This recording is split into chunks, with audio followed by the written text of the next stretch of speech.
How to add description in YouTube videos. Hello everybody, welcome back to my channel. This is me Ben Basnat, and today I'll guide you on how you can add or edit your description in YouTube videos. Now if you have already posted your YouTube video and you want to add description or edit the description, here is how you can do it. You can simply open up your YouTube application and make sure you're logged into your account that you want to edit your description of the video on. You want to simply tap on the profile icon at the top right corner of your screen, and you want to tap on your channel option.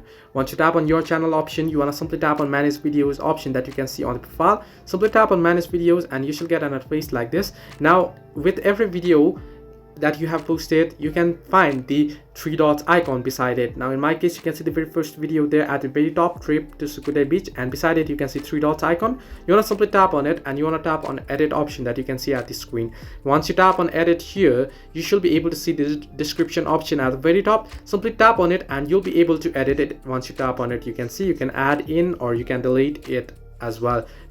So once you do it, you will find the save option. You want to simply tap on save and you will be able to save it. So this way you can add description in YouTube videos. If you don't have description added, then you can come here and you can add description as well. So this way you can add description. Hope this helped you. Do like and subscribe, and do not forget to leave a comment down below if you have any further issues.